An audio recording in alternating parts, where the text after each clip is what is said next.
గ్రామాలు స్వచ్ఛంగా ఉండాలని కేసీఆర్ ట్రాక్టర్లు ఇస్తే వాటిలో డీజిల్ సైతం పోయించలేని స్థితిలో కాంగ్రెస్ ప్రభుత్వం ఉందని మాజీ మంత్రి హరీష్ రావు విమర్శించారు. మెదక్ జిల్లా నర్సాపూర్లోని చెప్పల్తుర్తిలో పర్యటించిన మాజీ మంత్రి వాహనాలు తీయకపోవడంతో గ్రామాల్లో చెత్త సేకరణ నిలిచిపోయిందని మండిపడ్డారు. వానాకాలం వస్తున్న నేపథ్యంలో చెత్తతో వ్యాధులు ప్రబలే అవకాశం ఉందని వెల్లడించారు.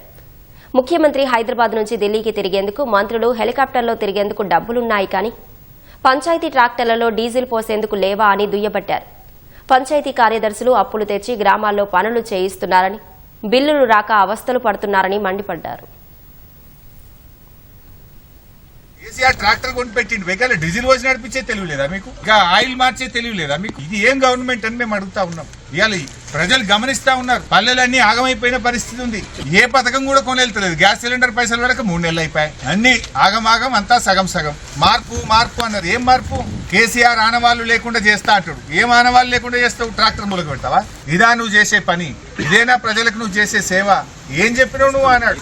4,000 పింఛన్ అంటివి, 74,000 పింఛన్. తులం బంగారం అంటివి, 70 తులం బంగారం. మహాలక్ష్మి అక్కజల్లలకు నెలకు 2,500 వేస్తాను. ఎడవైంది నీ 2,500.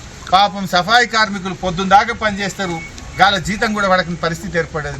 కాంట్రాక్టర్లకు మాత్రం 10%, 20% కమిషన్లు తీసుకొని బిల్లులు అయితే ఇస్తారు. ఈ సఫాయి కార్మికులు కమిషన్ ఇస్తలేనట్టున్నారు, పాపంలో జీతం పట్టలేనట్టు. వాళ్ళకు ఉండే జీతమే తక్కువనే. ఇప్పటికైనా కళ్ళు తెరువు. రాష్ట్ర వ్యాప్తంగా గ్రామ పంచాయతీలకు నిధులు విడుదల చేయండి.